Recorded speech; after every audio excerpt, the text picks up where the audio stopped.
Bienvenidos. Bueno, estar en Chaco ya me está siendo muy familiar, sobre todo en General San Martín, porque es el 4.º año que vengo por esta zona, invitado por las hermanas ursulinas y también por el padre Atilio y los sacerdotes de la comunidad. Y el tema que vamos a tratar entre hoy y mañana, entre hoy y mañana, va a ser las crisis de la vida. Un tema que creo que por el contenido que podemos a veces imaginar, es un tema que atañe a todos los hombres. Es constitutivo de la existencia humana. No podemos decir que hay personas que no saben de qué se trata cuando hablamos de una crisis. Por experiencia muchas veces llegamos a una palabra, por ejemplo, la palabra crisis. Pero vamos a definir de entrada qué es una crisis. Y lo vamos a hacer después de leer juntos. Los invito a tomar el texto. El Salmo 38, versículo 11. Le decimos juntos al Señor: mi corazón palpita, se me acaban las fuerzas y me falta hasta la luz de mis ojos. Observemos en este texto un sentimiento profundo que vive el salmista. Un corazón que palpita es un corazón inquieto. No tener fuerzas es lo propio del estrés. Y me falta hasta la luz de mis ojos. Es decir, quiero, pero no puedo. Quiero, pero no puedo. Comenzamos, dijimos, por descubrir qué significa la palabra crisis, ¿verdad? En las predicaciones siempre trato de mantener el nivel de lo que vamos viendo, porque cuando nos bajamos de un nivel ya se va perdiendo el contenido de todo lo que se trata. Con simplicidad también podemos llegar a los verdaderos contenidos. Esto ocurre en todas las ciencias, no solo en la teología, sino que en todas las ciencias se da lo mismo. Entonces, no nos asustemos si hay algún término que decimos, ¿qué es eso? ¿De qué se trata? Porque tengo la costumbre de aclarar todos los términos. Pero también me parece una señal de respeto, cuando predico, llevar el mejor nivel que uno puede dar a los hermanos que nos escuchan, para que no sea una simple charla, que sea realmente un encuentro con Dios a través de una predicación. Definimos entonces qué es la palabra crisis. Crisis significa desintegración. Y ustedes saben que en la vida hay cosas que se nos van desintegrando. Por ejemplo, se nos desintegran los vínculos. A veces nosotros llamamos amigo o amiga a alguien, y cuando se acaban los gustos en común, en muchos casos se va disolviendo el vínculo, y esa persona que era tu amiga o tu amigo, ahora bien no la sabes definir, porque no la sentís tanto como amigo o como amiga. ¿Por qué? Porque al principio ocurre esto: hay gustos tales como la misma música, la moda, el modo de ver, la política, ideas políticas similares. Pero claro, llega un momento en que se habló todo, se dijo todo y no hay mucho más que agregar. Entonces el vínculo se va distanciando hasta que después se va disolviendo. Ocurre aquí que lo único que mantiene un vínculo son los valores morales. Jesús, en el Evangelio de Mateo 23, no es difícil recordarlo, habla de la fidelidad, la justicia y la misericordia. O sea, coloca estos tres valores como supremos: fidelidad, justicia y misericordia. Cada uno piense ahora desde otro ángulo. Cuando nos topamos con aquellos que para nosotros son nuestros amigos, o bien paso a otros, nuestros hermanos de comunidad, aquellos con los cuales estamos unidos espiritualmente, todos somos miembros de la Iglesia, o sea, todos somos hermanos en la fe, pero no todos somos hermanos de comunidad. Un hermano de comunidad es aquel con quien estoy unido en común, bajo un mismo carisma, bajo una misma modalidad. Compartimos los gustos en la vida de la Iglesia, tenemos como una misma acción social, si la hubiera, espiritual en otros casos. La gente que pertenece a los grupos de oración se identifica con tal grupo de oración y tal vez va a otro y no es que le guste mucho, pero la Iglesia es multiforme, porque la gracia de Dios es multiforme. Entonces tenemos para elegir.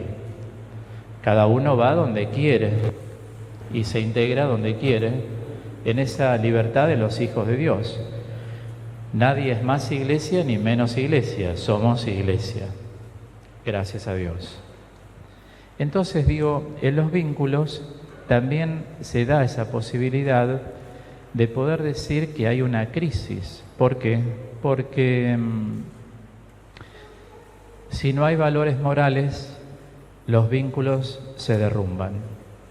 Y cuando uno dice, ¿qué habrá pasado entre tal persona y yo? Que aparentemente éramos amigos.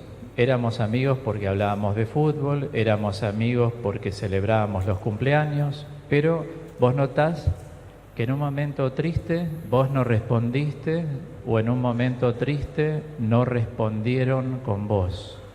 Entonces ya vas advirtiendo que para las cosas buenas estamos juntos. Y para las otras, ¿qué pasó? ¿Hace falta que le diga acompáñame si sabe la persona que estoy pasando por un dolor? Varios de ustedes hacen así abriendo los ojos. Quieren decir que tienen esta experiencia. Y tal vez nos ponemos del otro lado. A lo mejor nosotros no supimos corresponderle a nuestras amistades, nos fuimos valientes, nos fuimos corajudos, estábamos muy entretenidos en nuestras cosas y no estuvimos al lado de quien debíamos estar en el momento oportuno. Entonces se entra en una crisis y observen que estoy tocando una dimensión que es la básica, como decía hace un rato acá en la radio y hoy a la mañana que estuve también. La primera crisis que se presenta en la vida atañe directamente a aquello que mantiene la barca bien, y me refiero a la crisis afectiva, porque de todas las dimensiones que tenemos, la dimensión afectiva es la más importante. Si estamos bien afectivamente, el resto de la vida lo llevamos con otra mirada. Una persona puede tener posición, puede tener realmente bienes que aparentemente le dan satisfacción, pero todo eso es pasajero, porque hoy te da y mañana no. Les doy un ejemplo que me tocó de cerca, que es con una tía mía que ya partió para la presencia del Señor. Ella tenía 4 hijos y se le murieron 3 de los 4. Yo atendí casos de personas cuyos hijos están en la presencia de Dios. Seguramente acá habrá alguien que ha pasado por esa situación, desde un bebé hasta más grandes. Y mi tía, que era una mujer de muy buena posición económica, más que buena, un día me tomó la mano y me decía, ¿de qué me sirve todo lo que tengo si no tengo a mis hijos? Primero murió uno, a los 36 años, el otro a los 42 y el otro a los 44, y de tres cosas totalmente distintas. Cuando llegó la tercera muerte, ella entra al velatorio. Yo estaba justo rezándole un responso a un primo muy querido y ella me dice: ¿por qué Dios no me llevó a mí? Me tomaba las manos. ¿Por qué Dios no me llevó a mí? ¿Por qué me lleva un tercer hijo? Empiezan los interrogantes de la vida. Toda persona que cae en un duelo tiene una crisis, porque en el duelo hay una parte de nuestro amor que muere con la persona que amamos. Si no amamos, no hay duelo. Si amamos a ese ser, hay duelo. Ustedes se darán cuenta que todos nos enteramos que mueren personas todos los días. Mueren familiares, mueren amistades, pero si no amamos, sentimos la muerte, pero no llegamos a hacer un duelo. Hay duelo cuando una parte de nuestro amor muere con la persona amada. Si uno quiso a esa persona, no van a experimentar duelo. Si uno amó a esa persona, sí va a experimentar duelo. Esto es un tema que hay que tenerlo siempre presente, pero todo está ligado a ¿qué cosa? A nuestra vida afectiva. Vamos a definir qué es la afectividad. Estamos situados en un tema álgido, muy importante, y por eso podemos sintetizar en dos palabras qué es la afectividad. La afectividad es una resonancia activa. Resonancia activa significa capacidad de recibir y de dar estímulos. Si uno no tiene un complemento, nunca llega a amar.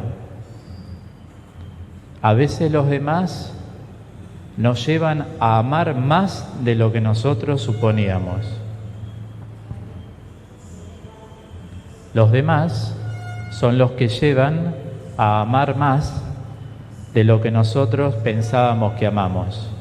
Porque hay gente que da mucho amor y tiene un gran amor por todas las personas. Pero tiene un amor específico por determinadas personas. Ese amor es el que nos va potenciando. Sé que no estamos en el clima mejor para estar tratando estos temas, pero bueno, no nos instalamos, atravesamos la realidad, ¿no es cierto? Uno diría, en una iglesia es todo silencio. Bueno, tomamos las cosas como vienen y nada más. ¿Ustedes me escuchan bien hasta ahora? ¿Sí? ¿Vamos bien? Entonces recuerden, el área afectiva es la más importante de la vida. ¿Qué abarca nuestra vida afectiva? Sentimientos, emociones, reacciones y actitudes.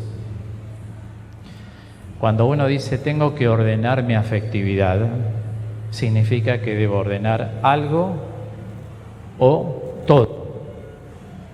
¿Cuáles son las diferencias entre las emociones y los sentimientos? Bueno, básicamente vamos a señalar una diferencia. Las emociones son siempre reacciones. Las emociones nunca son un sentimiento. Conocen el carácter transitorio. Uno se emocionó porque escuchó el Ave María cantar por una voz bellísima y con órgano. Entonces lloró. Como todas las emociones son procesos químicos, uno se emocionó, largó lágrimas. Hay otras emociones que son negativas, como el enojo.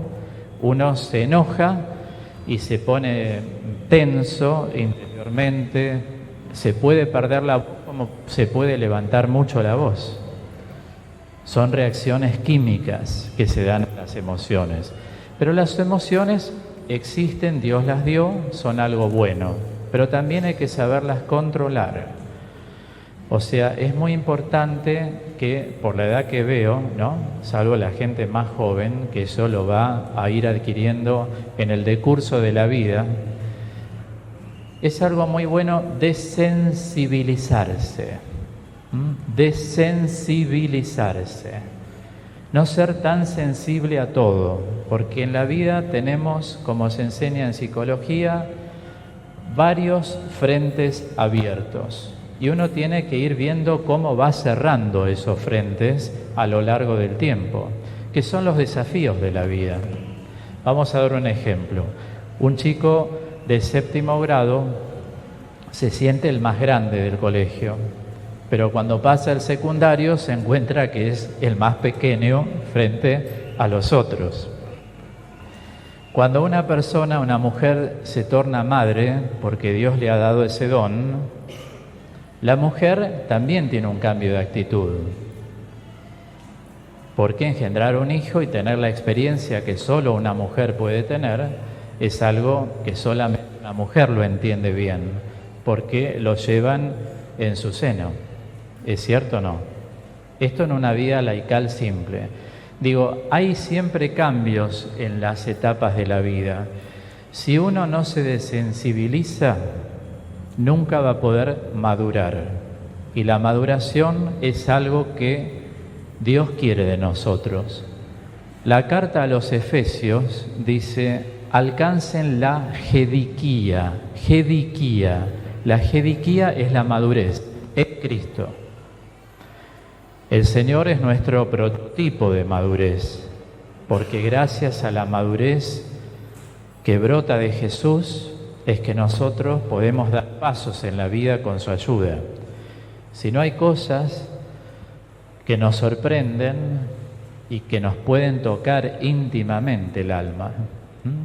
Por ejemplo, con la cuestión del aborto que estamos viendo en estos tiempos, no se dan cuenta muchas personas del mal que le están haciendo a mucha gente que está arrepentidísima de haber abortado.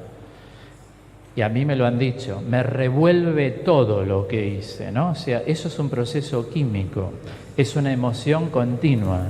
Por eso hay cosas que no deben hablarse en la vida familiar, en la vida de amigos.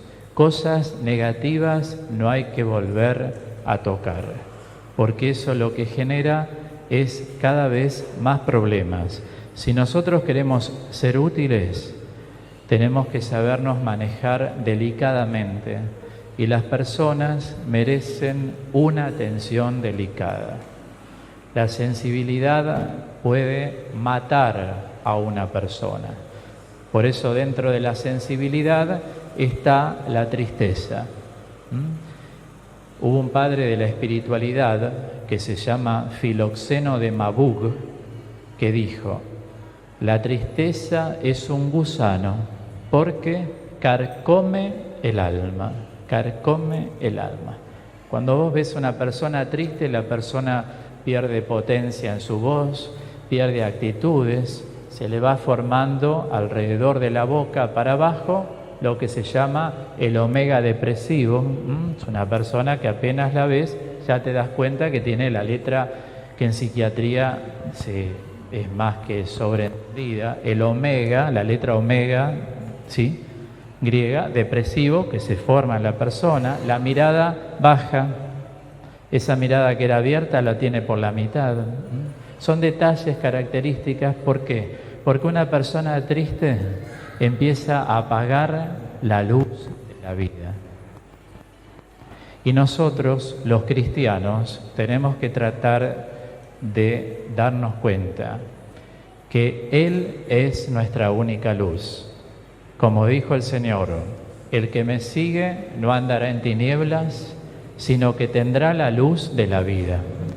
Pero seguirlo en serio a Jesús, hacer lo que Él nos dice. Ejemplo, ama a tus enemigos. ¿Y cómo voy a amar yo a un enemigo? Si lo viera, lo mataría, ¿no? Ahí está lo humano que nos nace, porque somos seres humanos. Pero tenemos que tender. Hoy no podés, pero tenés que llegar a eso.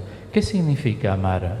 Bueno, San Agustín en el siglo V y luego Santo Tomás de Aquino en el medioevo, los dos confirman que amar al prójimo significa desearles a ellos siempre el bien, nunca lo que nos han deseado a nosotros.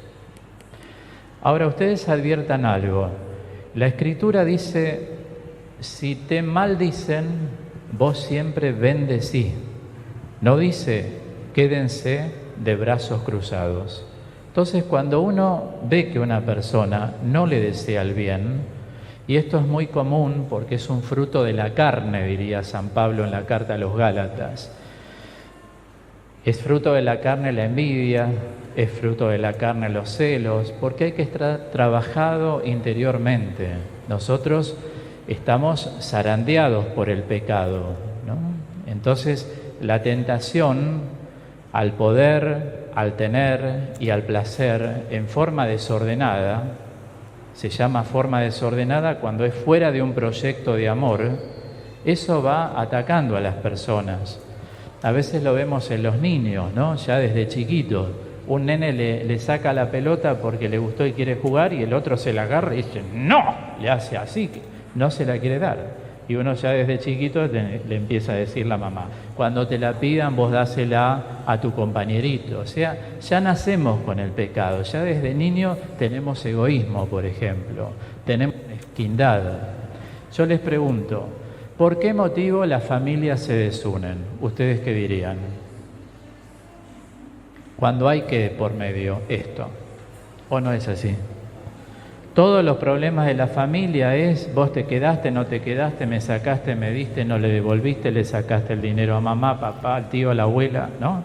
O sea, las familias se desunen, entran en crisis económicamente porque está eso de la mezquindad, de la injusticia, de las cosas que no hacemos bien. El Salmo 111 dice, feliz el que administra rectamente sus asuntos. Uno tiene que ir administrando la vida, porque Dios nos da esa posibilidad de la libertad de saber qué hago con mi vida. Así como hoy lunes escuchamos la invitación de los sacerdotes a venir y participar hoy y mañana de estos encuentros, uno optó, y ahí está la clave. La clave de nuestras crisis son las malas opciones, porque nosotros tenemos un mundo llamado opcional. Según las opciones que hemos hecho y que hacemos en la vida, estaremos más cerca de la felicidad. Recordemos que la felicidad es una tarea interior. Uno decide ser feliz. No deciden los demás, uno decide ser feliz. ¿Y cómo decido ser feliz? Desensibilizándome y siendo objetivos. Les voy a dar una breve definición de objetividad. Objetivar significa identificar la razón de las diferencias. Entonces, ¿cómo identifico? Bueno, tengo que ver. Por ejemplo, acá hay padres, ¿no? Presentes, supongo, en todos nosotros.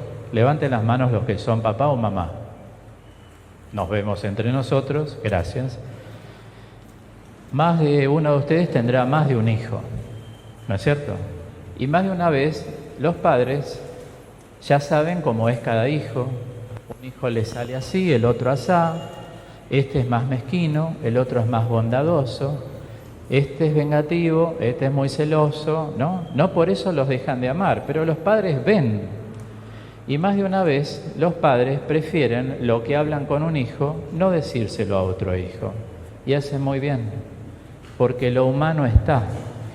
La falta de maduración existe hasta que no lleguen a un punto en la vida donde ya confrontando distintas experiencias que nos tocan vivir en la vida, ahí es cuando cambiamos y somos más objetivos en todo.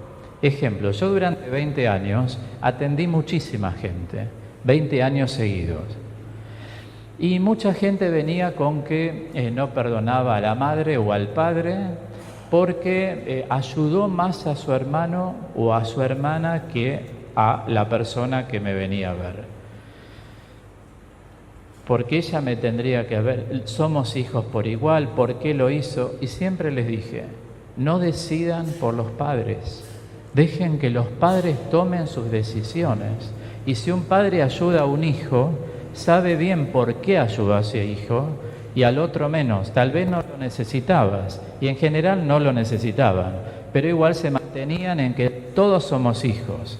Pero si tu hermano necesitaba más, tu papá, tu mamá habrá tenido algún motivo para decir, ayuda a mi hijo. Dejen que los padres decidan. Cuando los padres son más grandes y los hijos son más grandes, los hijos pasan a ser los padres. Y no puede ser así, porque no está mandado por Dios eso. No permitimos que sean libres nuestros padres. Nuestros padres tienen que hacer todo según nosotros lo pensamos.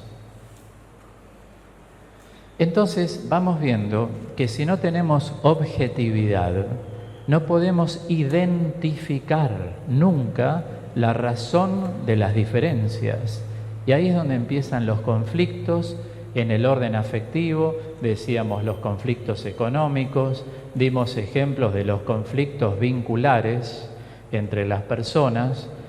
Y claro, nuestra vida se va desintegrando, se va desintegrando.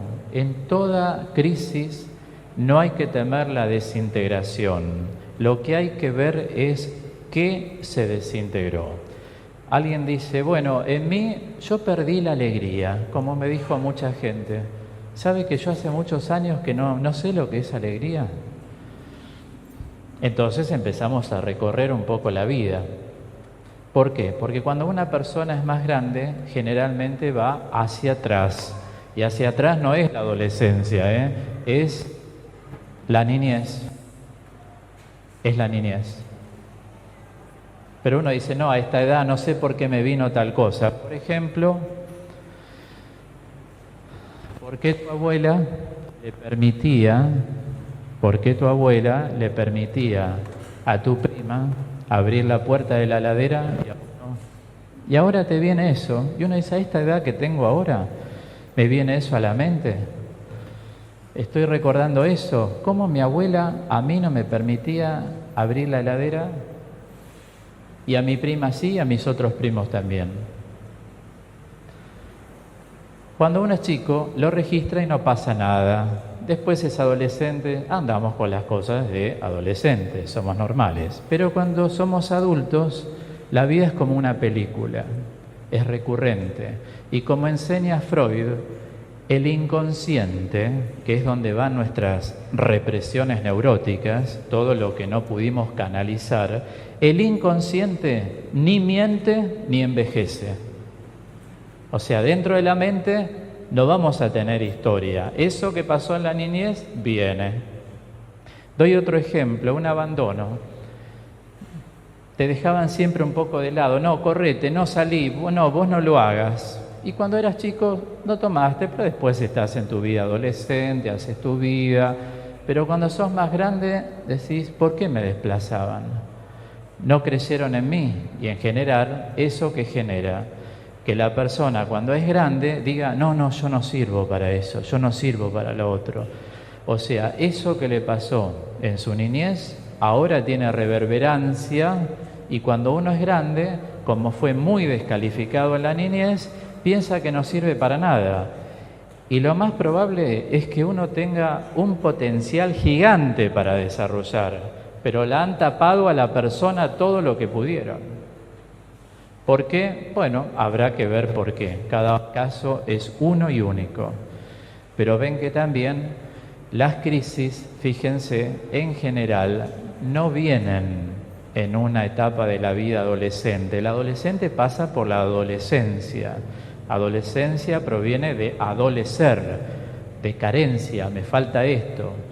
Entonces hay rebeldías, hay peleas, hay discusiones.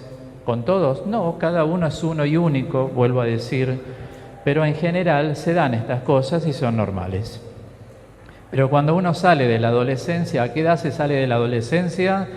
A los 34 años. Entonces los que tienen menos, ¿quiénes tienen menos de 34? Levanten con confianza, ¿eh? Hay varios. Muy bien. Sepan, en mi época era a los 18. Fíjense cómo cambió.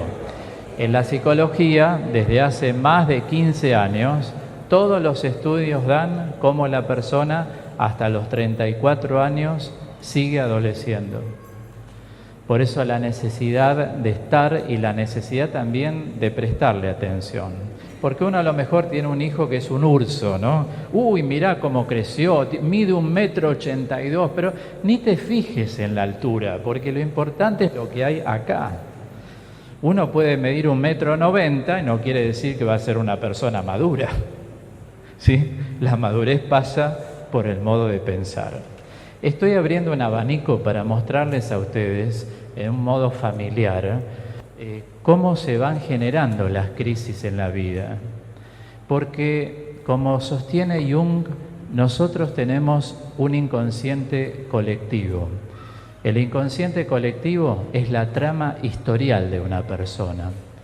Hay cosas que uno conoce de sí y muchas veces otras que no conocemos, hasta nos asombramos de nosotros mismos.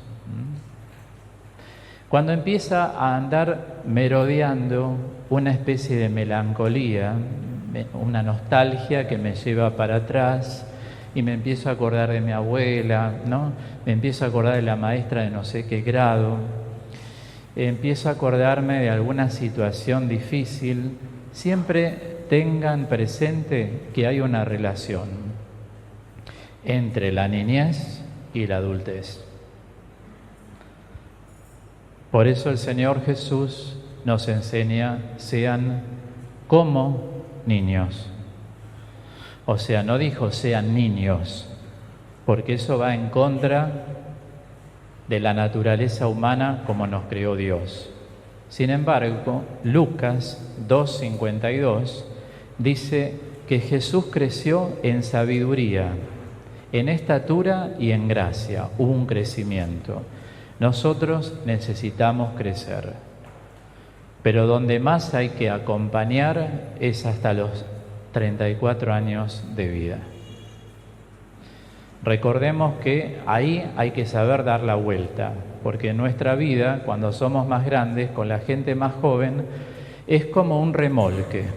El remolque acompaña al barco hasta alta mar, lo va empujando, lo lleva hasta alta mar. Pero cuando entró en alta mar, el remolque se da la vuelta y vuelve a la orilla. Nosotros a veces, sin darnos cuenta, en lugar de acompañar, apañamos a las personas. Están en alta mar y seguimos. Los sofocamos, no pueden crecer. Hay que dejar que crezca la gente más joven. Acompañar no es apañar. Y justamente este ejemplo del barco es un ejemplo que creo nos va a quedar como muy claro para todos. A lo mejor nosotros no tuvimos esa gracia de que nos acompañaran, pero Dios sí nos acompañó. Por eso estamos acá. Dios, en la persona de Jesucristo el Señor, es el acompañante por excelencia de nuestra vida. No lo vemos. Dichosos los que creen sin haberme visto. No lo vemos, pero ¿cómo completaríamos la oración? No lo vemos, pero lo sentimos. Sentir es hablar de una experiencia, y ahí me arrimo a la palabra sentimientos. Dijimos, las emociones son impulsos afectivos. Los sentimientos, en cambio, conocen el carácter estable. Una cosa es, qué buena persona que es porque tuvo un gesto conmigo. Otra cosa es, qué buena persona que es porque sabe estar junto a mí. A veces a la distancia, pero es una persona que sabe estar con uno. Son las personas más contemplativas, son las personas que nos observan y que en el camino de la vida, cuando tienen que estar al lado, se ponen al lado. Eso se construye en el tiempo. Por eso digo, nuestras opciones son las que definen este tipo de experiencia afectiva. Nuestras opciones. Yo tengo que saber elegir, ser selectivo. Recordemos que ser selectivo no significa ser elitista.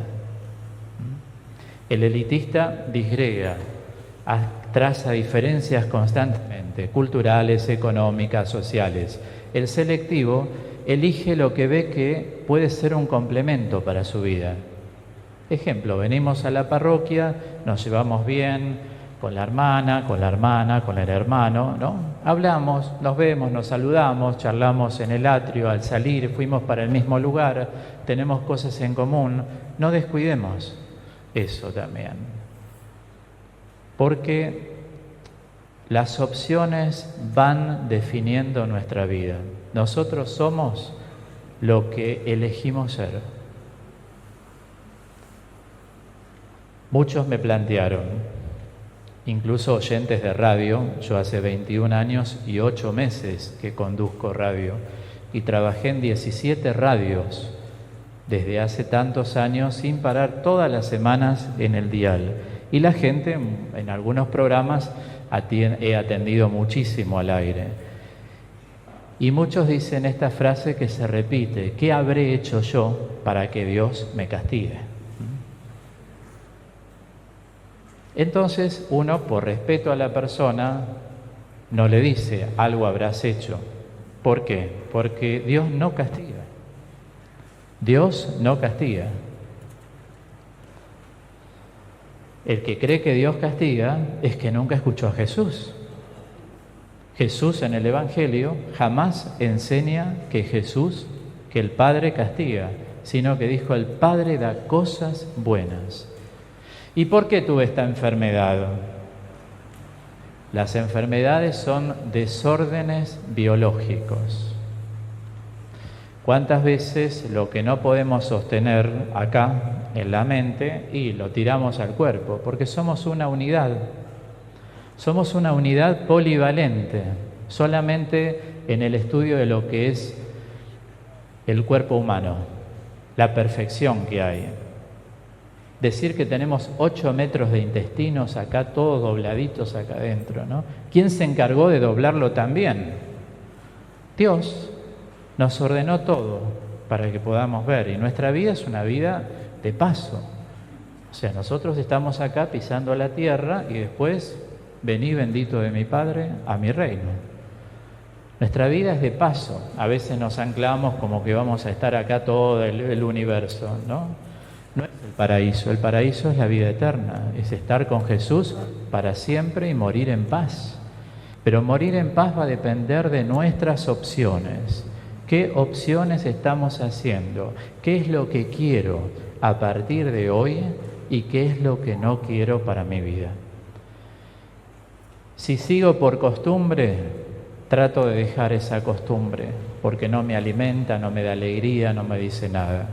¿Cuántas parejas siguen porque se conocen las familias, porque es una persona buena, es una chica buena, como me dijeron algunas personas?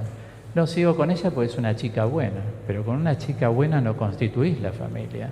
Tenés que enamorarte de alguien.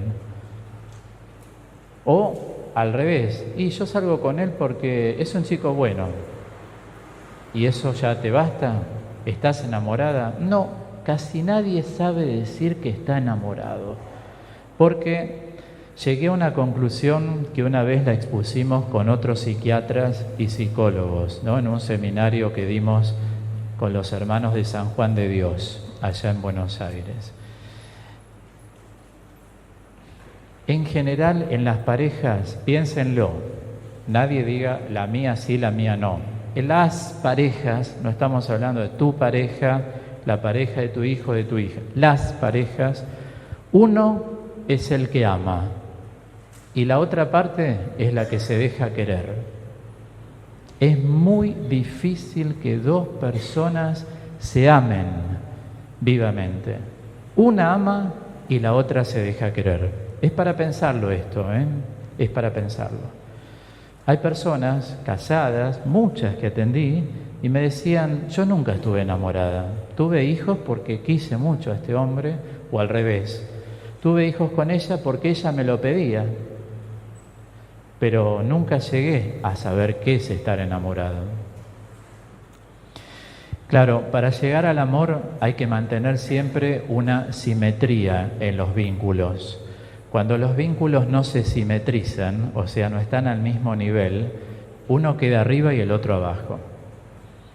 Entonces uno va a ser siempre dependiente, no dependen los dos de sí mismos, porque en la pareja siempre se genera un tercero. La pareja no es ni él ni ella, es el tercero que generaron, como un hijo. Nosotros tenemos genes de la mamá, genes del papá, somos un tercero. ¿Lo pensaron alguna vez? Cualquier vínculo, en la amistad generamos un tercero, es como un hijo que se genera. Cuando la simetría del vínculo se pierde, uno pasa arriba, otro abajo. Es como cuando los papás están apurados porque hay que ir a trabajar y llevan a los chicos así, el padre va adelante y el nene va con el carrito atrás tirando porque está súper dormido. ¿Ven? Hay que ir al mismo nivel. En cambio, cuando el papá va y lo acompaña así, van hablando, están simetrizando el vínculo, está dialogando con su hijo, no está arrastrando a su hijo, está dialogando con su hijo. ¿Ven? Esto que es figurativo, que nos da un poco de risa, que está bien que sea así, porque no hay nada más lindo que disfrutar de lo que uno puede estar pensando, nos va a ayudar mucho en muchas cosas. Vuelvo y ya entramos ahora acá. Las opciones, cada uno como propuesta de este día, revise su mundo opcional. ¿Cómo están sus opciones hoy? Por ejemplo, mis opciones en la vida afectiva. Mañana yo les voy a dar una copia, preparé un modelo de lo que se llama proyecto de vida. ¿Cómo se hace un proyecto de vida? Para las personas que pasan los 70 años, se sugiere hacerlo para un año. En este año me gustaría ir a ver a mi prima que está en Salta, en mi proyecto me gustaría acompañar a tal persona un poco más, voy a ir a visitar a los enfermos porque siento que lo puedo hacer y que lo quiero hacer, ¿no? Y la gente que tiene menos de 70 años se recomienda hasta 3 años proyectar la vida, porque está manejable para la mente humana. Está al alcance de la mente humana saber qué uno quiere hacer de acá a 3 años. Entonces yo mañana les voy a dar una copia a cada uno y la titulé Proyecto General de Vida. Objetivo general, lo vamos a ver mañana. Todo objetivo general está compuesto de objetivos particulares. Y cada objetivo particular abarca un área de la vida. El área afectiva, área espiritual, área religiosa, área económica, área vincular. Y aquí me paro. En el área vincular hay una propuesta que es recategorizar los vínculos. Si yo quiero tener nuevas opciones en este año que Dios me está regalando de vida, tengo que recategorizar. O sea, la señora de al lado, ¿es mi amiga o es mi vecina? Yo le decía amiga, pero no, en realidad no es una amistad, es vecina. Entonces la descategorizo de amiga y ahora la llamo de ahora en más, para mi mente, es vecina. La sigo tratando igual, estoy bien, pero no la considero como amiga. Entonces van a bajar las exigencias éticas respecto de ella. O sea, cuando uno identifica bien el vínculo que tiene con cada uno, también baja la neurosis. Es decir, uno dice, no, es mi vecina, no es mi amiga. Pero no por eso no la quiero como vecina, pero no es mi amiga, porque sé lo que es una amistad. recategorizar los vínculos, es algo muy importante. Quiero pedirles también esto, si es posible, ¿no?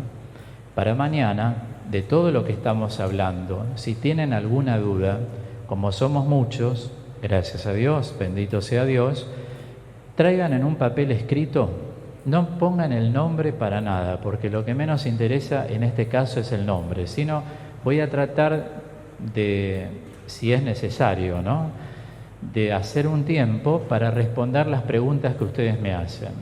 Entonces yo leo la pregunta, eso sí, que sea letra clara, voy a leer la pregunta y la contesto.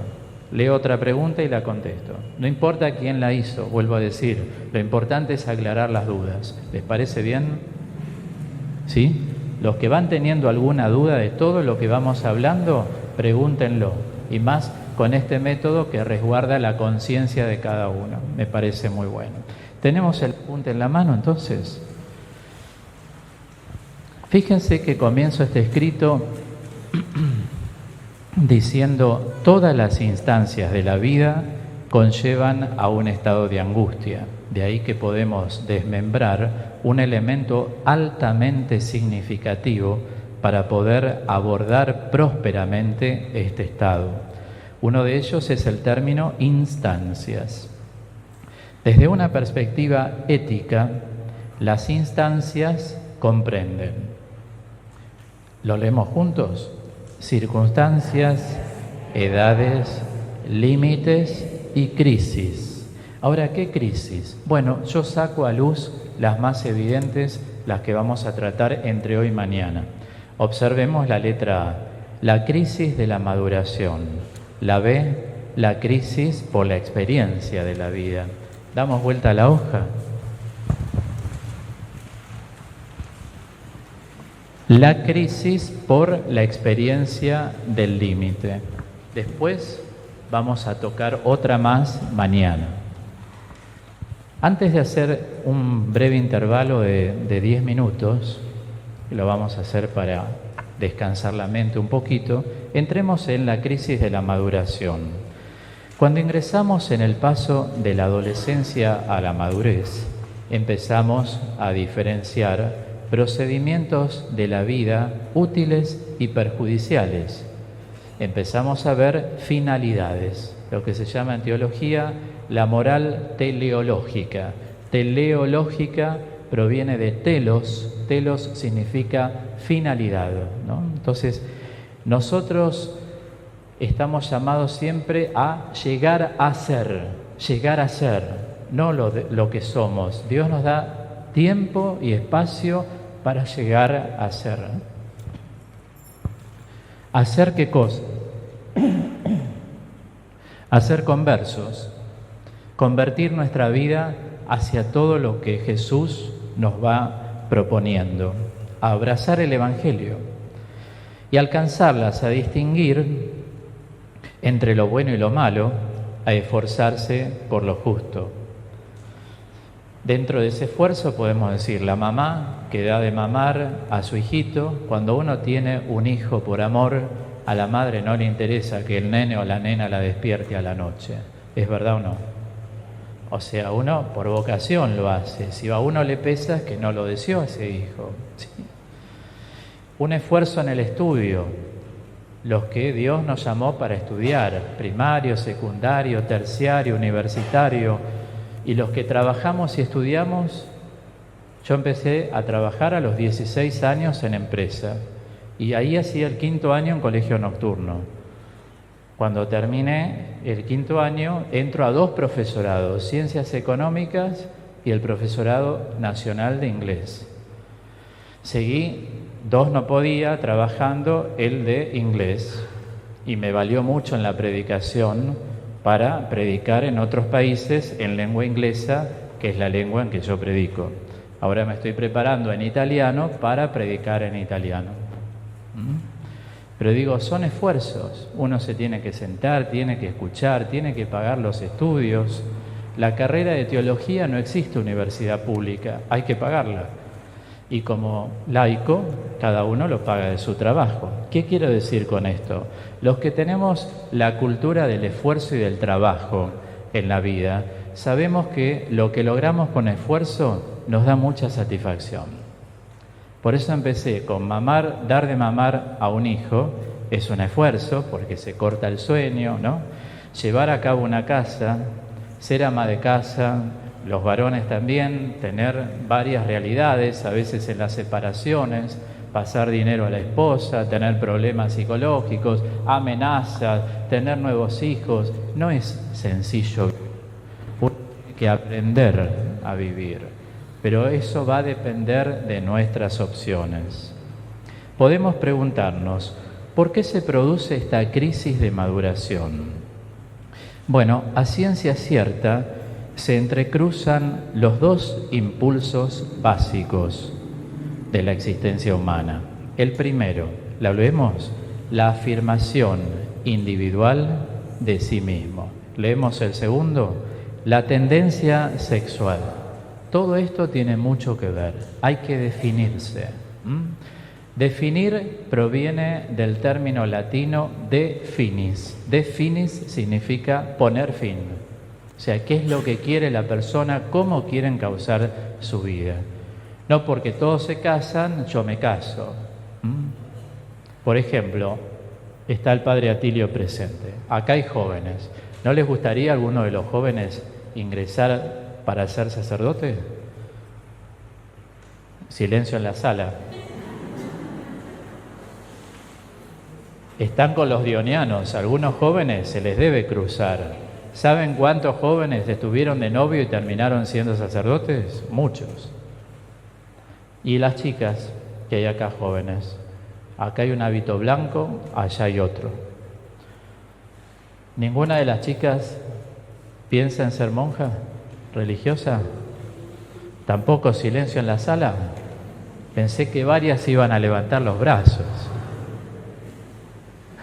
Bueno, pero no hay que estar desatento a la voz de Dios, porque Dios llama, sigue llamando.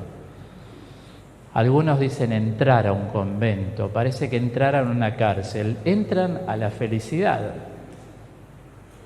Yo veo las vocaciones y los veo tan felices, a los varones y a las mujeres, y sienten eso y no les interesó otra cosa.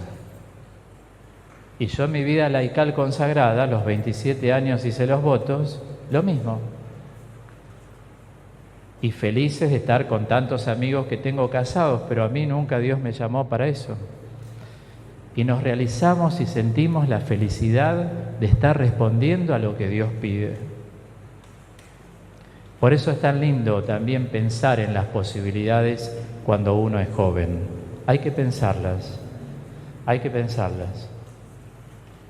Terminamos entonces diciendo que se genera una rebelión psíquica contra la autoridad, muchas veces, ¿no? Contra lo que dicen los demás, por ser los otros los que la dicen y no uno.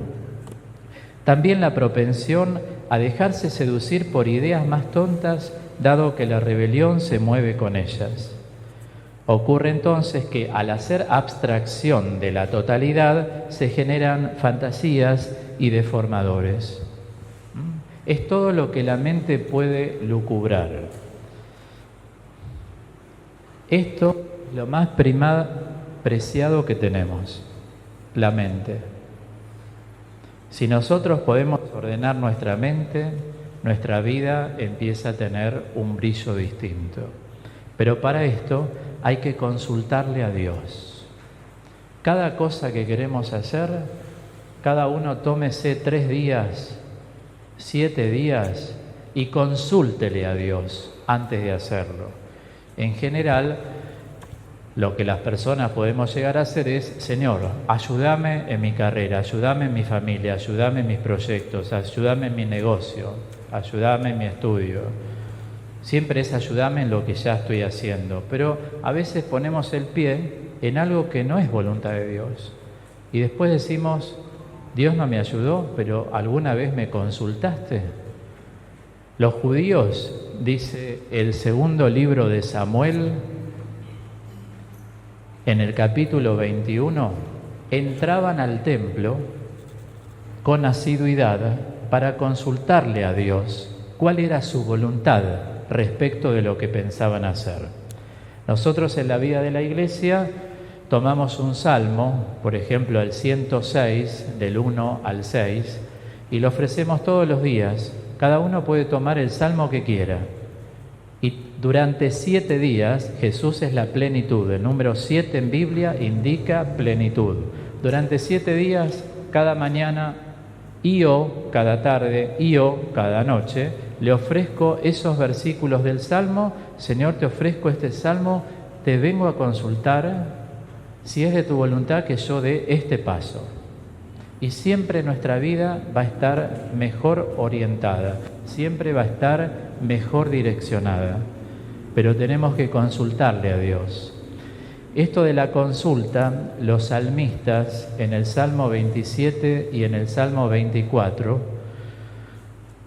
lo traducen en: busco tu rostro, Señor, tu rostro buscaré, Señor. Buscar el rostro es buscar la voluntad de Dios. Hágase tu voluntad, pero hay que consultarle a Dios. Señor, ¿es esta tu voluntad? Desde un viaje, desde una relación afectiva, desde volver a un lugar, desde las nuevas elecciones, opciones que queremos tomar nosotros. Es fundamental que cada uno, de algún modo, se lleve de este encuentro esta posibilidad de replantearse el mundo de las opciones. Por eso hoy vemos esto, después del intervalo seguimos con las otras crisis y mañana vamos a ver otra de las crisis más el proyecto general de vida. ¿Cómo lo hacemos? ¿Sí? ¿Les parece bien? Nos tomamos 10 minutos, ¿está bien? ¿Sí? 10 minutitos.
Chicas y muchachos que les gustaría la vida consagrada, que están en discernimiento. Así que anímense, ¿eh? Yo sé que es un poco difícil levantar el brazo delante de todos, ¿no? Como que uno se lo reserva más para uno. Pero vuelvo a decir, si muchas de las chicas jóvenes que están acá conocieran lo que es la vida de las hermanas ursulinas, yo que las conozco a toda la delegación argentina, inclusive a la Madre Rafaela, general de la congregación, yo digo, varias no dudarían en entrar ya, porque es como un pedazo de cielo adentro, con las misiones que tienen y el tipo de vida.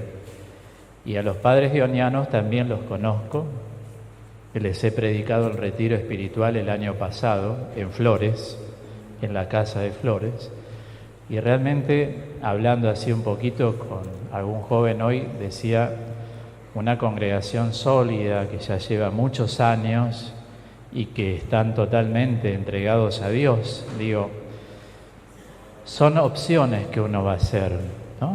Y como siempre se hace la experiencia. Si no es para uno, bueno, uno lo va discerniendo y sigue. Pero mientras tanto uno va a tener siempre un buen recuerdo. Siempre en la vida, porque son cosas de Dios, son cosas sanas, entregarse a la misión. Por eso desde acá mínimamente les digo, anímense.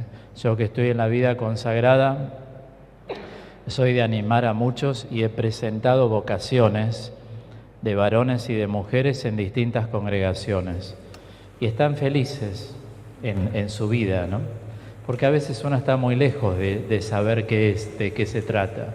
Y cuando uno tiene un acercamiento y cuando tiene que ir hablando de su vocación, hay que verlo, porque el mundo, recuerden que es muy centrípeto, el mundo lleva para el centro, parece que la satisfacción la vamos a tener en el mundo, y no es así, no es así. Creo que hay que estar alerta al llamado de Dios, porque Dios a cada corazón lo llama. Conocí a una chica que era rockera totalmente, ¿no? Y terminó siendo monja de clausura carmelita descalza. Feliz ella en el convento en el que está de carmelita. Dice, ¿viste mi vida qué distinta que era? Había otro muchacho también en un conjunto de rock, tocaba, terminó siendo sacerdote y es un sacerdote excelente en lo que hace. Son llamados de Dios. O sea, no es porque uno siempre es muy devoto que va a ser llamado por Dios. Dios llama en el momento que quieren, pero como sugerencia, los varones que me escuchan y las chicas que me escuchan acá, yo no los conozco, alguna persona que otra de vista, soy objetivo en lo que hablo, den el paso, acérquense, porque tal vez es una oportunidad que Dios les está dando. Nadie está en la iglesia si Dios no los llama. Después tenemos falencias, ahí vamos a llegar a la tercera crisis, que son los límites que nos acompañan en la vida. Pero eso, ¿en qué lugar no está? Díganme la verdad. ¿La fragilidad humana no está en el matrimonio? Está en el matrimonio. ¿No está en un grupo de trabajo? Está en un grupo de trabajo. ¿La fragilidad humana no está en la vida consagrada? Sí, también. No somos perfectos. Somos perfectibles. Estamos llamados a imitar a Cristo, a imitar dentro de lo que somos los seres humanos. Pero para eso ahí tenemos, ¿no? Ahí está Santa Rita, si no me equivoco, es Santa Rita, ¿no? Digo, ahí está Santa Teresita del Niño Jesús. Digo, ellas fueron mujeres laicas. Santa Rita era una mujer casada con 2 hijos y sintió ese llamado de Dios a ser toda de Dios y vivir para Dios. Y Teresita, que quería ser misionera, termina siendo monja de clausura. A los 15 años entró. Digo, ven los caminos de Dios. Esto es como para que cada uno lo sepa. Yo tengo un amigo que es neurocirujano y se dedica a reconstituir las masas encefálicas, los cráneos, en todos los accidentes. Está especializado en eso, en neurocirugía. Él se casó, después se separó, después tuvo otra pareja, las cosas no anduvieron, pero él en el fondo de su alma siempre tuvo un gran llamado hacia Dios. Entonces tramitó su nulidad matrimonial del primer matrimonio y ahora este año ya hizo los votos en la espiritualidad de Santa Clara de Asís. Y es un médico neurocirujano, laico consagrado, que dio su vida para Dios para siempre, ¿no? Ya de acá no se quiere mover más. Digo, les cuento esto porque a veces hay que hablar de estas cosas entre nosotros. Yo veo muchos jóvenes acá hoy y es lindo eso, que los jóvenes también se planteen, ¿no? No hace falta ser una persona, digamos, perfecta, al contrario, muchos estuvieron varias veces de novio, las chicas también, pero sienten en un momento que Dios las llama y la familia dice, pero ahora ¿qué te pasa? ¿Que querés ser monja o que querés ser sacerdote? Siento ese llamado, lo que me atrae a mí es esto ahora, ¿no? Y dieron el paso, ojalá varias puedan darlo también. Bueno, continuamos con la crisis por la experiencia. La palabra experiencia es un sinónimo de camino, es un sinónimo de itinerario. Nosotros vamos teniendo una experiencia en la vida. Experire significa ir de caminos. Y uno en la vida es un peregrino, vamos de camino, vamos por todos lados, nos suceden cosas, algunas buenas, otras no tanto. Con algunas nos contaminamos demasiado, hay que descontaminarse. no quedarse atado a eso. Como me comentó alguna persona así al pasar por acá recién, me hizo recordar a mi infancia, cuando me pasó tal cosa, y de ahí para siempre así. Claro, nuestra vida es toda, es como una película que se va, tiene varios capítulos. Los tres principales son niñez, adolescencia y adultez. Y en ese ir de caminos tuvimos aciertos y desaciertos, luces y sombras, cosas positivas y cosas negativas. Forma parte de todo ser humano.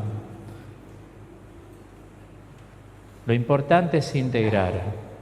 Recuerden estos dos verbos que el año pasado los hemos trabajado: simplificar e integrar.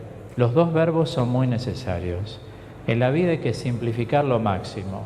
Pasó esto, ¿por qué esto? ¿Por qué lo otro? Y otra vez, ¿vieron cuando la gente dice otra vez con lo mismo? Porque empiezan a abrir el tema de vuelta. Hay que simplificar. Ya se habló de un tema, no se habla más. Eso es simplificar. Me acuerdo a cada momento de tal cosa, no me hace bien recordar. Ya lo voy mandando al pasado de la vida. Y si puedo, que desaparezca de la historia.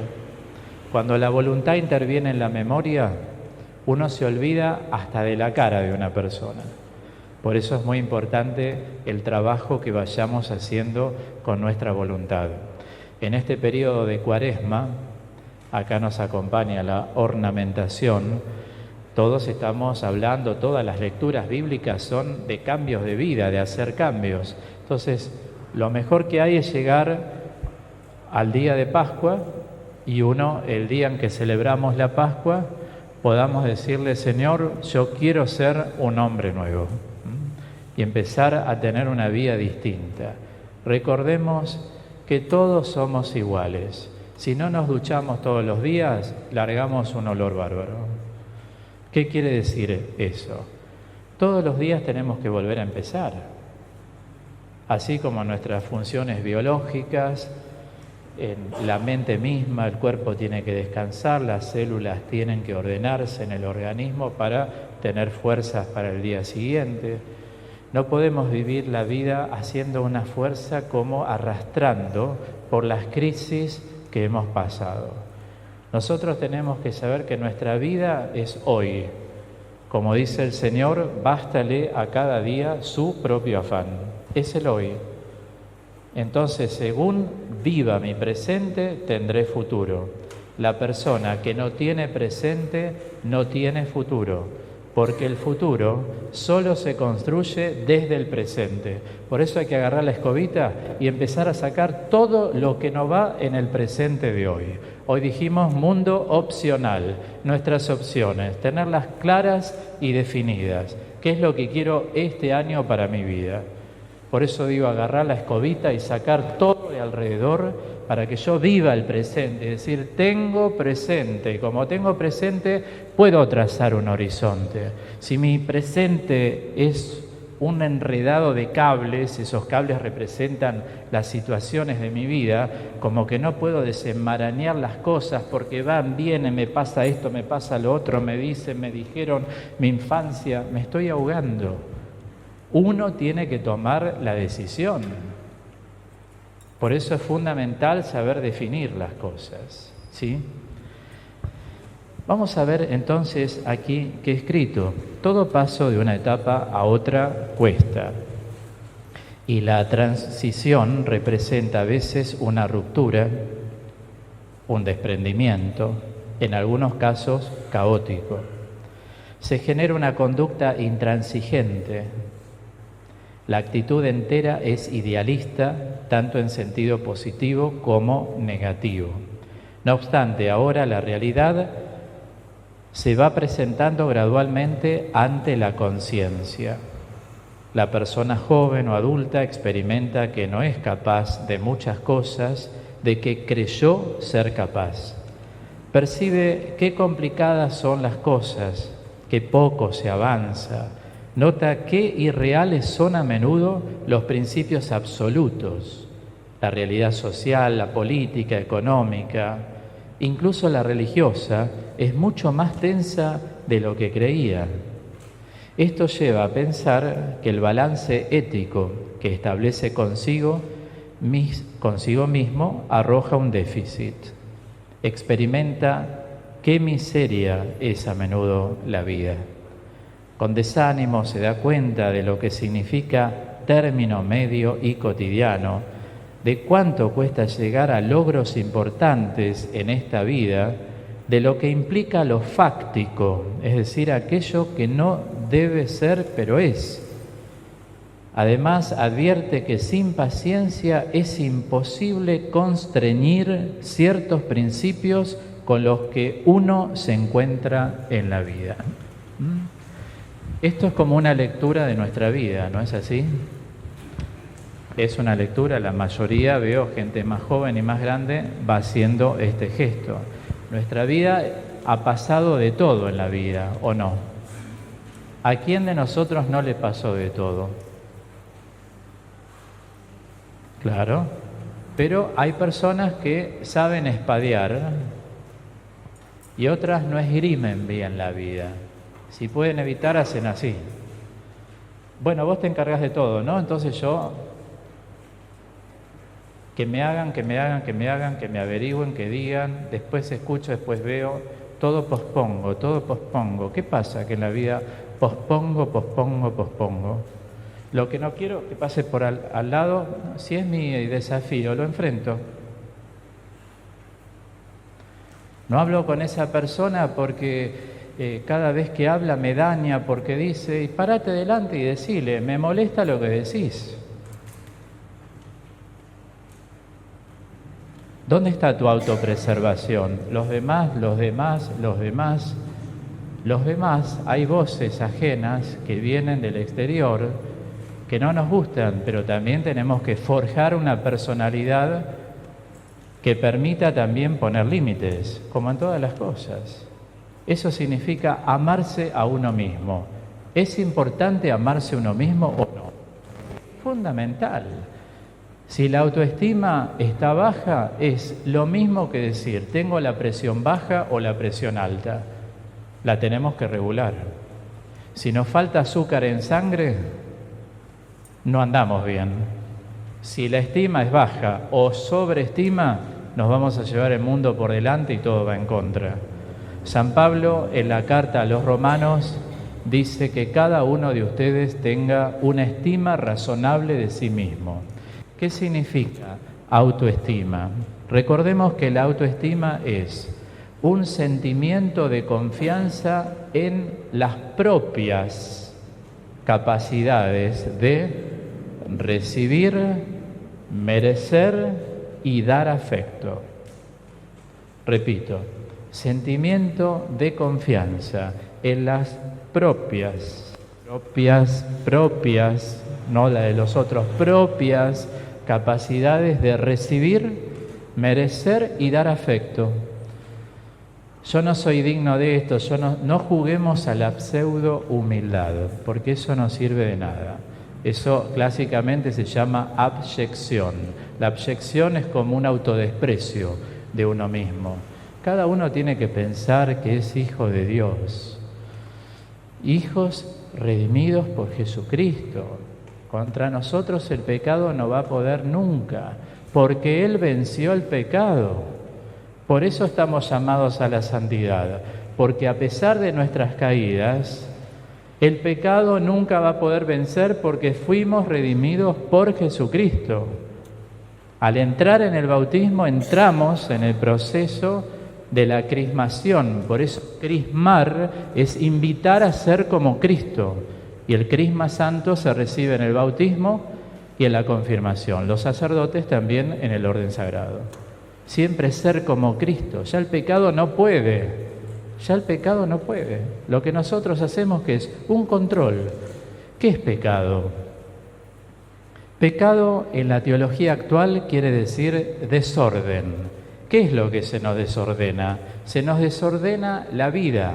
¿Y qué es la vida? Se nos desordenan los pensamientos, los sentimientos, las emociones, las reacciones, las palabras y las actitudes. ¿Quién alguna vez nos dijo una palabra de más ¿Por qué dije eso? ¿Cómo dije eso? ¿O por qué pensé así? No era así. ¿Por qué tuve este sentimiento y no era? Bueno, San Pablo un poco nos pone la mano en el hombro y nos dice en la carta a los Romanos 7, del 14 al 21. No hago el bien que quiero, sino el mal que no quiero. Pero cuando yo hago el mal que no quiero, no soy yo, es el pecado que mora en mí. ¿Por qué? Porque la elección de San Pablo es ser como Cristo. A eso invita a todas las comunidades. Ser como Cristo. ¿Y el pecado qué hace? El pecado nos da de un lado y del otro. Lógico. Pensamos lo que no quisiéramos pensar, decimos a veces lo que no quisiéramos decir, sentimos lo que no deberíamos sentir. Ese es el desorden. Son las 5 vías de reconciliación cuando uno hace una revisión de vida para el sacramento de la confesión, por ejemplo. Siempre hay que andar por estas 5 vías. Los pensamientos, sentimientos, emociones, palabras y actitudes. 5 vías que hay que chequear en la vida y si se puede cada día. ¿Cómo fueron mis pensamientos hoy? ¿Pensé bien? ¿O me tienen celos y yo también tengo celos? ¿Devuelvo celos por celos?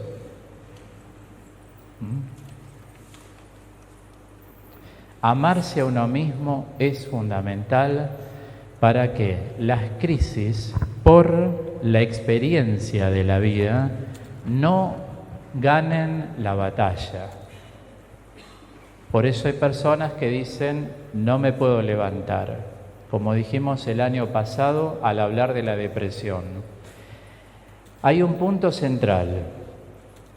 Cuando una persona entra en un estado de crisis, hay que advertir mucho esto. Yo entro en una crisis, me estoy desconectando de la capacidad de pensar. Cuando uno se desconecta de la capacidad de pensar, cae en una depresión. Entonces me tienen que llevar al médico, me tienen que comprar la medicación, tengo que pedir licencia, ya no estoy pensando yo. Uno se desconecta con la capacidad de pensar. Cuando uno se desconecta con la capacidad de pensar, no puede elegir. Solo elige el que piensa, bien o mal. Ojalá que todos pensemos bien. Mientras pensamos, somos libres. En el momento que nos replegamos, o sea, en lugar de desplegar todas nuestras facultades, nos replegamos, ahí es donde nos desconectamos con la capacidad de pensar y empezamos, no, me quedo en la cama, no me siento bien, y que lo haga otro, y voy a ver. Pero hay un estudio muy interesante, la Universidad de Berkeley en Estados Unidos se llevó la corona en la investigación de la depresión. Y hay que atender a este hecho, que es fundamental. Dice que la clase baja socialmente es la que menos cae en depresión. O sea, que cae más la clase media alta porque tiene con qué auxiliarse en la depresión. En la clase baja, si la persona no sale y trabaja, no sale y camina, no come. ¿Ven? Hay razones sociales, hay razones psicológicas, pero digo, no dormir tanto. Y yo me tiro y que la vida pase porque pase. No puedo caer en el sueño de la vida. Como dice San Pablo, despiértense del sueño. Él utiliza estas palabras. Salgan de la ignorancia de las cosas de Dios y entren en lo que él llama en griego nipsis. La nipsis es la sobriedad de las cosas de Dios. Y Dios, entre las cosas que nos pide, es que seamos hombres caminantes. El hombre caminante es el que está conectado con la capacidad de pensar. Porque si yo me desconecto del pensar, soy una bolsa. Me llevan otros. No hay que desconectarse nunca. ¿Qué ayuda mucho? Vuelvo a estos 2 verbos. Simplificar todo lo posible es igual a cuando bajamos los ecualizadores. Bajo. Simplifico en todas mis áreas, en toda mi vida. Y también, además de simplificar, integrar. Integro a mi vida. Estas son mis sombras. Son mías, son propias. Dios las conoce. uno tiene que realizar un proceso de desnudez en la presencia de Dios, no desconectarse, porque a Dios le agrada la presencia, digamos, de una persona que sabe renunciar a todo aquello que lo aferra al mundo para ser de Dios. ¿Se acuerdan cuando Moisés estuvo arriba en el monte Sinaí? Él se puso de rodillas y Dios le dijo: Moisés, quítate las sandalias, porque estás pisando tierra santa. ¿Por qué era santa la tierra? Porque estaba Dios. Por eso era santa, no por la tierra en sí misma, sino porque estaba Dios. San Juan de la Cruz, un místico del siglo XVI, dice que el sacarse las sandalias es tomar conciencia de la desnudez humana. Nosotros a veces es como que, figurativamente, queremos ir con ramos de rosas siempre frescas, las más lindas, ¿no? Pero qué mejor que entregarle los pecados, como le pidió a San Jerónimo. Acá estoy, Señor, para darte mis pecados. Los sacerdotes aquí en el altar, hermanos, antes de celebrar los sagrados misterios, reconozcamos nuestros pecados, o sea, nuestros desórdenes, y hacemos silencio. Te vengo a entregar mis pecados, estas son mis debilidades. Pecador mi madre me engendró, Salmo 50. Los santos, todos fueron pecadores, o creemos que porque están así no fueron pecadores. ¿Entienden lo que les digo? Y todos buscaron a Dios, y por eso la gracia sobreabundó en ellos. La gracia no es algo mágico. La gracia es una conjunción de la voluntad divina con la voluntad humana. O sea, Dios está dispuesto a venir a mí, es presencia trinitaria, pero yo también tengo que estar dispuesto a Él. No hay gracia si no hay unión de voluntades, divina y humana. Y los santos encontraron eso, renunciaron a su poquedad humana, se la presentaban a Dios diariamente. Estas son mis debilidades, estos son mis límites, estas son mis sombras. Por eso entramos en la última crisis que hoy tratamos, la crisis por la experiencia del límite. En la página 2 siempre, ¿verdad? Acá nos topamos con las principales dificultades que forman parte de la fenomenología del transcurso vital. ¿Qué quiere decir fenomenología? Acontecimientos en toda nuestra vida, las cosas que acaecen, que acontecen a lo largo de nuestra vida, luces y sombras. ¿Quién no tiene luces y sombras? Todos. En general, uno se mueve por donde sopla el viento. Entonces, si nosotros nos juntamos con gente que siempre dice, sí, ¿y qué vamos a hacer? Y mira cómo estamos mal. Y todos tenemos nuestra tristeza, todos nuestros dolores. ¿Qué estoy haciendo? Estoy dando la vuelta hacia la tumba. Porque los seres humanos tenemos todos cosas en común que nos suceden a todos, ¿o no? Todos pasamos por experiencias de duelos, desafíos económicos, laborales, legales, todos. Tenemos cosas en común de la existencia humana. Sin embargo, ¿cómo afrontamos esto? Acontecen cosas, pero, quiero ir a esto, también acontecen muchas cosas lindas. Nosotros en la vida hemos vivido muchas alegrías. Hace poco decía por radio que a veces en varios grupos de oración, en los años, ¿no?, que estuve, yo dirijo una asamblea en la casa de formación que tengo en Buenos Aires, hace 7 años, pero durante 23 años seguidos conduje una asamblea de oración en una parroquia. Y yo veía a menudo que todos pedían por cosas que uno necesita el auxilio de Dios, pero al momento de dar gracias, nadie decía gracias por todas las alegrías que he tenido en la vida, porque nosotros también pasamos por momentos felices, ¿o no? desde celebrar un cumpleaños, acontecimientos, el nene que bautizamos, las chicas y los nenes que toman la comunión, ver a un hijo crecer, ver a nuestros hermanos, acompañar momentos de la vida. Todos pasamos por momentos lindos en la vida, pero ¿qué pasa que no le agradecemos a Dios los momentos buenos de la vida? ¿Se nos olvida eso? Y sí, porque estamos orientados hacia un solo lugar. Nos falta desplegarnos, abrir los pliegues de nuestra vida para que todo esté enseñoreado por Dios, en la persona de Jesucristo. Que Jesús llegue a ser el Señor de nuestra vida, o sea, el que enseñorea la vida de uno. Que Dios enseñoree mi economía, mi vida afectiva, mis vínculos, mi vida religiosa en relación con la Iglesia, mi vida espiritual, mi capacidad de trascendencia en el orden personal y comunitario. Que el Señor enseñoree las nociones, porque cada uno orienta la vida de acuerdo con lo que sabe hasta ahora. Por eso qué importante es despertarse del sueño, ¿no? O sea, abrir los ojos en la vida, optar definitivamente por el Evangelio con todos sus valores y tratar de ponerlos en práctica. Jesús no nos va a pedir nada que sea imposible.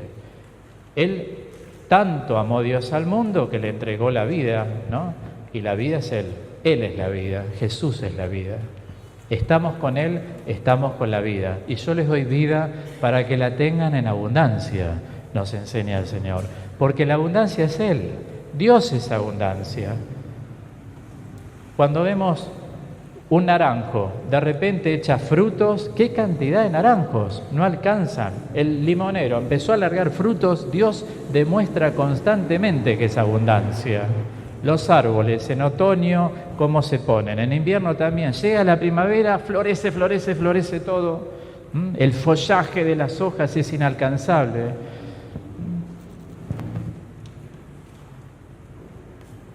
Una persona tiene una semilla de un choclo y nacen 80 de una. Digo, Dios es abundancia, Él es nuestra abundancia. Por eso quiero decirles esto y que sea aceptado, por supuesto, como una meditación. Recordemos que la tendencia del ser humano por el pecado, que es una fuerza maléfica que te inclina a no hacer muchas veces lo que queremos, la fuerza del pecado siempre nos inclina hacia el lado de lo negativo. La gracia de Dios te inclina hacia el lado de lo positivo. Voy a dar un ejemplo, ya que muchos levantaron que son casados o en pareja, ¿no? Digo, ¿se han enojado con su cónyuge? Seguramente en algún momento uno se enoja, uno tiene reacciones, sí o no. ¿Sí? Padres con hijos, entre amigos, ¿no nos enojamos a veces entre amigos porque no estamos de acuerdo con algo? ¿Sí? No digo un enojo de un año, nos enojamos como reacción. Sin embargo, crecemos, porque como los amamos, vamos superando esas instancias de la vida. Así como aprendemos eso con las personas que amamos, tenemos que llevar esa misma actitud para todo lo que se presente como crisis en la vida. El Espíritu Santo es Paráclito. Paráclito significa que Él aboga ante el Padre por nosotros. Abogado deriva de abogar, interceder. Aboga ante el Padre por nosotros.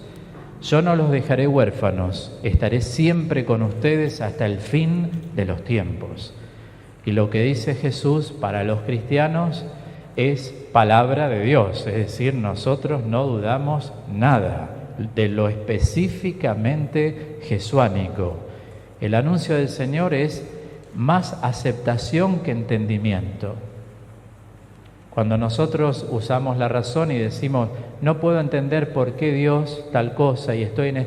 Más que por qué tal cosa, acepto tal cosa. Lo que te pido es que me des la sabiduría y la fuerza interior que necesito para salir de esta aparente crisis que me quiere estar cercenando en este momento la libertad, ¿no? O sea, que realmente las opciones sean definidas. Acá entonces vamos a leerlo y también decidí escribirlo para que ustedes en sus casas, cuando lo deseen, puedan profundizarlo. Acá nos topamos con las principales, dificultades que forman estos acontecimientos de la vida, ¿no? Esta crisis descansa en una dialéctica, fase-totalidad, es decir, en la división, etapas de la vida en donde se llega a ver la importancia que tiene el conjunto de la vida. Es como el cuerpo. Si nos duele una muela, todo el cuerpo dice, arréglala. Tenemos un callito. Si tenemos un callito, todo el cuerpo dice, arréglalo. Tenemos un dolor de garganta. Todo el cuerpo reclama que se arregle.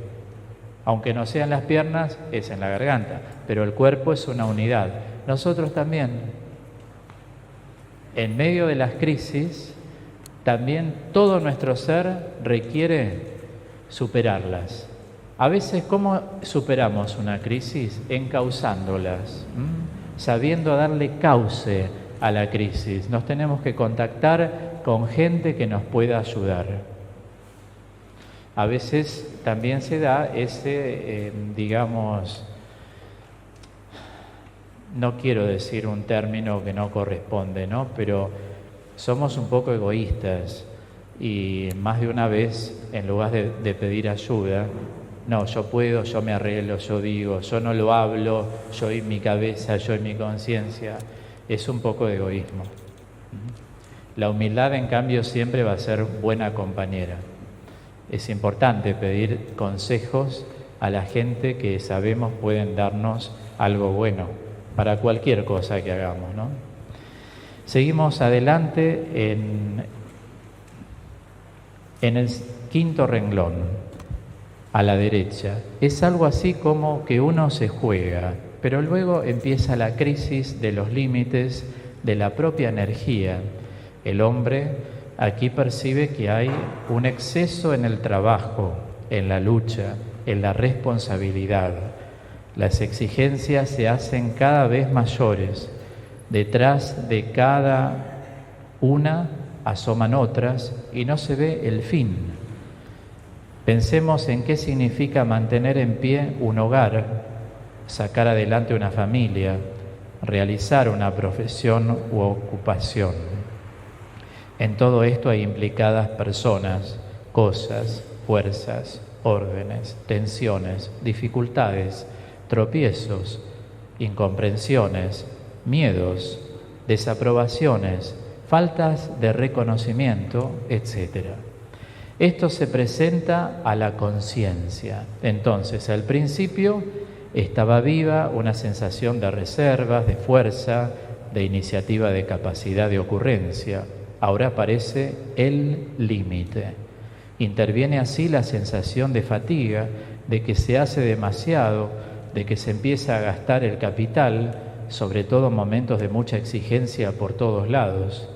Pasan las ilusiones, no solo las de la juventud, sino aquellas que han tenido en los últimos tiempos de la vida, un carácter de novedad sin haber acabado de ponerlas a prueba. Por eso, hasta entonces, la conciencia estaba determinada por la seriedad, la decisión, la responsabilidad. Ahora, en cambio, todo parece perder su frescura y novedad, su carácter estimulante.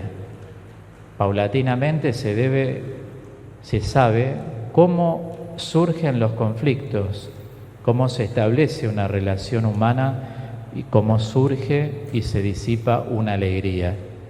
Es así que la existencia adquiere el carácter de lo conocido.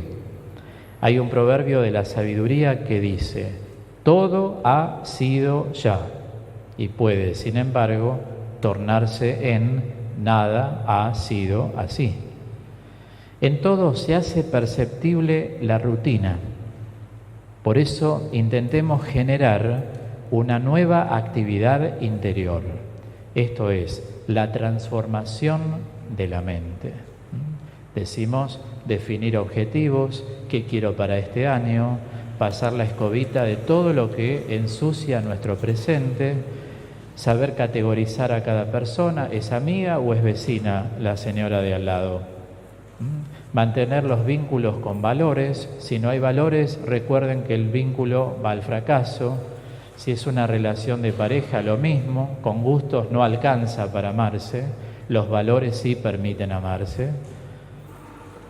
Y así entonces se hace perceptible la rutina, decimos. Intentemos generar, acabamos de decir, una nueva actividad interior. Esa actividad es transformar la mente. Por ejemplo, de indocilidad, esas personas que no, todo es no, tienen el no siempre adelante, a decir docilidad. A ver, me voy a abrir un poco.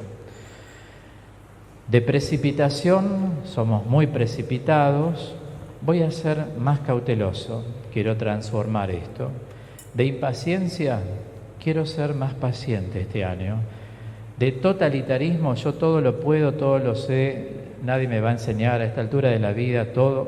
De totalitarismo a pluriformidad, me hablo, escucho otras voces, respeto a los demás, puedo no coincidir con un criterio, pero a mí no me perturba, es el criterio de ella o de él, el mío es otro, yo sigo manteniendo mi criterio.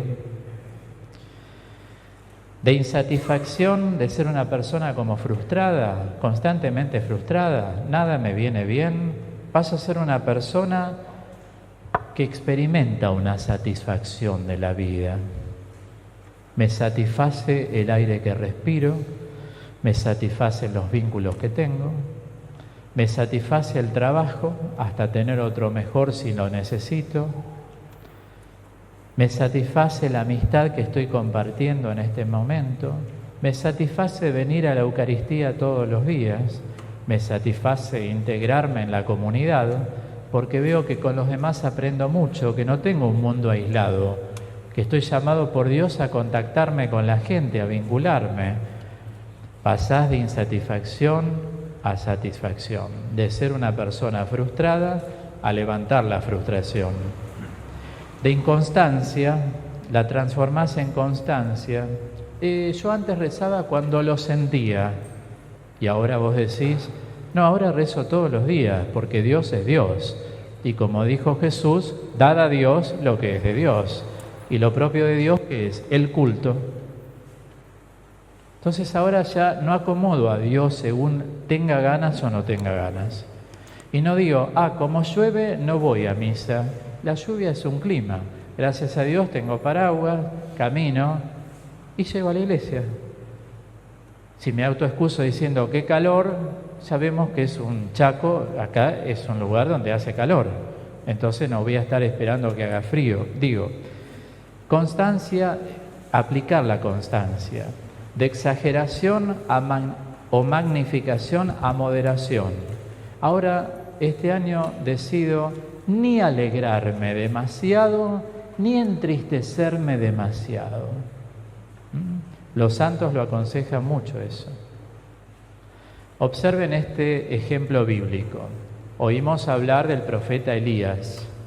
Elías era un profeta místico, era un hombre de silencio, de mucha oración. Y en un momento determinado, conocerán el episodio, que estaba él como profeta de Yahvé y unos 450 que seguían a un dios pagano, Baal. Entonces dijeron, vamos a ver, ¿qué Dios envía el fuego que queme este ternerillo? Y él estaba solito y le pide a Yahvé que baje el fuego. Y los otros eran 450, el fuego no bajó. ¿Dónde bajó? El fuego de Dios. Después de eso, él le pide a Dios morir. O sea, una gran emoción, una gran alegría te puede llevar a una gran tristeza.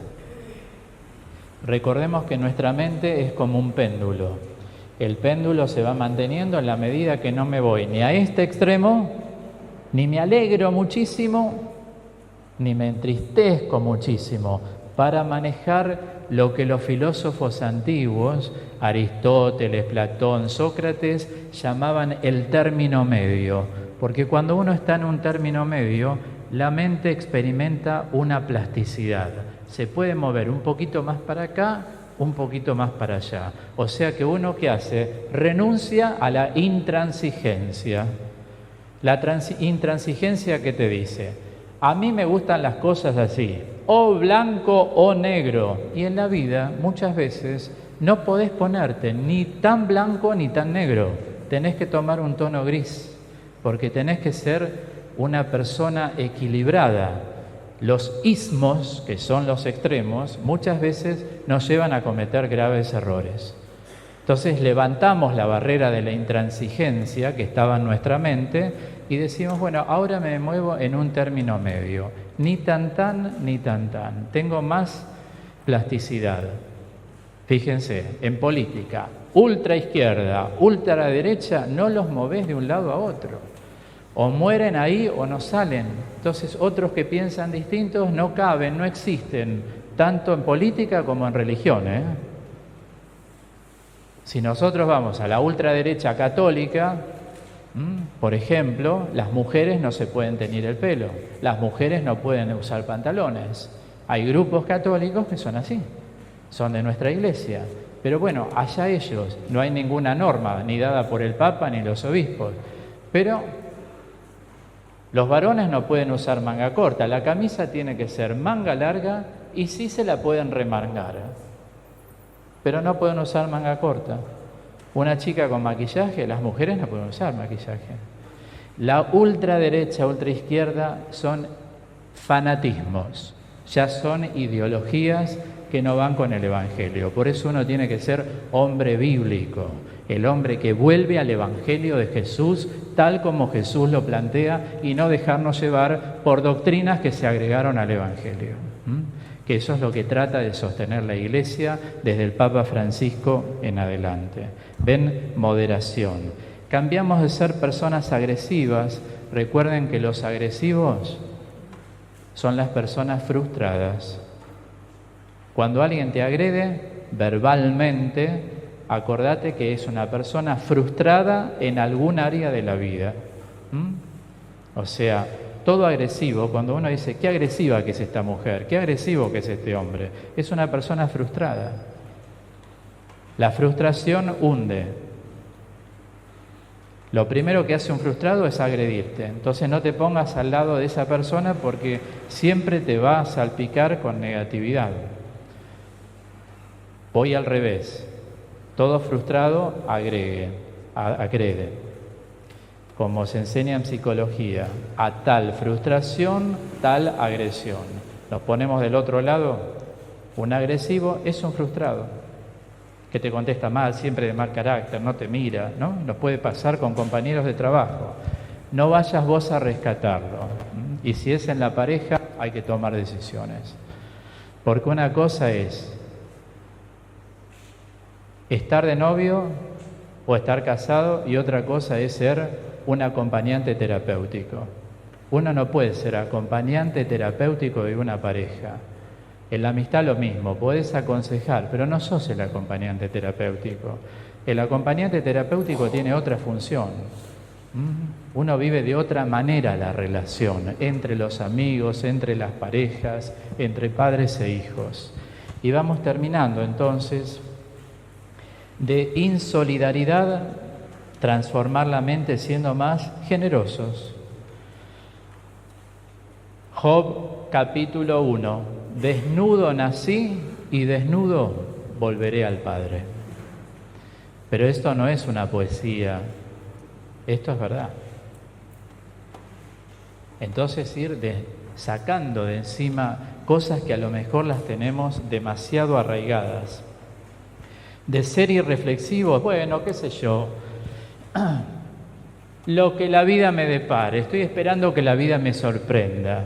Eso es un disparate decir eso, la vida nos sorprende, el único que sorprende es Dios y siempre nos sorprende favorablemente. Yo tengo un par de amigas que andan buscando candidatos, ¿no? Y justo ese par de amigas que no se conocen entre ellas siempre dice, estoy esperando que la vida me sorprenda. Le digo, mira, vas a sacar canas y canas y canas, porque eso no va a pasar nunca. Vos si querés buscar pareja, empezá a prepararte un poquito más interiormente en tus actitudes, pues se te van los años y la cosa no es la misma, ¿no? O sea, hay que tener actitud también, como para una vocación. Si uno quiere ser una Ursulina, si uno quiere ser un Dioniano, tiene que tener la actitud, decir, esto quiero para mi vida, me pongo la camiseta del carisma y empiezo a servir a Cristo y ser feliz dentro del carisma al cual Dios me llama. Así tiene que ser. Una pierna afuera y la otra adentro no nos va a llevar a nada. O estoy con las dos adentro o no hago nada. Si no, no se vive nunca una vocación. Tampoco un trabajo, tampoco una pareja. Es decir, hay que construir actitud. La actitud propia de aquello que quiero hacer. Y decir, sigo con luces y sombras, pero sigo por este camino. De intolerancia a tolerancia y de desconfianza empezar a confiar más, sobre todo en Jesús. Y uno confía en Jesús en la medida que le dé el sí cada día. Cada día voy dando un paso, voy dando el sí. Solo así vamos a ser felices. La felicidad, reitero con lo que dije al principio, es una tarea interior. La felicidad no viene por venir, no existe el azar. Lo que existe es la divina providencia de Dios. Entonces, si nosotros nos ocupamos de corresponder al Señor, Él se ocupa de nuestras cosas. Y por eso lo propio, yo lo decía estando con el hermano que me entrevistó esta tarde, aquí a las 8 de la noche en la radio, Dios es misterio y nosotros pertenecemos al misterio de Dios. Entonces, la manera que tiene Dios de revelarse el misterio es a través del asombro y del carácter de novedad. Por eso cuando uno responde a Cristo, a su Evangelio, nos pasan cosas asombrosas. Cosas que no esperábamos, cosas que ni las prefiguramos en la mente. Nos suceden cosas, carácter de novedad y como es de Dios siempre son cosas buenas. Asombro y novedad, asombro y novedad. Es así la revelación del misterio de Dios a todos los que, siendo hijos en el Hijo, redimidos por Jesucristo, entramos en el asombro de Dios y en el carácter de novedad. Las personas que no están en el camino todavía no tienen experiencia de esto. Por eso San Pablo hace una división para dejar bien aclarado. Una cosa es ser bautizado y otra cosa es estar en el camino. Él dice en la segunda carta a los Corintios, los que estamos en el camino somos nuevas criaturas. Por eso empezamos a vivir en la novedad de Dios el carácter de asombro y el carácter de novedad, porque hay cosas que parecía que en tu vida estaban como apagadas y vuelven a surgir. Hay como un rejuvenecimiento interior, algo que pensabas que no eras para vos y ahora te vienen ganas de hacer esto, ganas de hacer aquello y vos pensabas que eso ni lo ibas a tocar más. Él te generó las nuevas ganas, porque Él es vida, es vida. Todo lo que se opone a la vida no viene de Dios. Esto tiene que quedar claro para nosotros. Bueno, yo les agradezco la atención porque son muy atentos.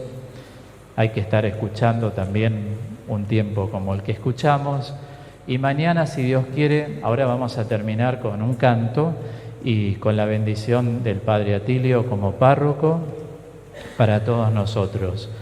Y mañana a las 20:30 nos encontramos en la segunda parte y les traigo también el proyecto de vida. ¿Les parece? Muy bien. Gracias.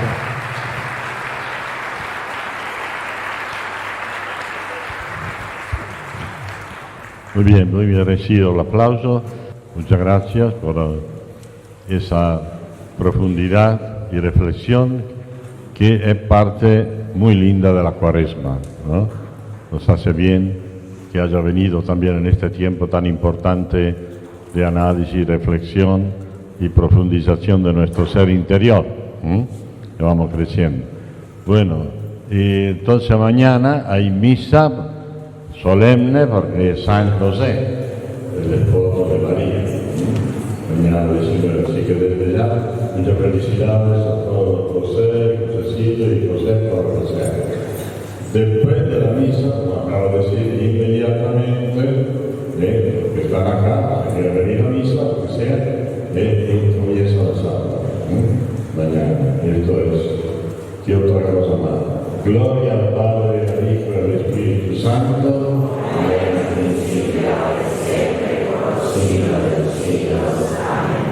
San José, esposo de María, el Señor esté con ustedes, sobre ustedes y su familia, descienda la bendición del Padre, del Hijo y del Espíritu Santo. Podemos ir en paz. Y buenas noches para todos. ¿Sí?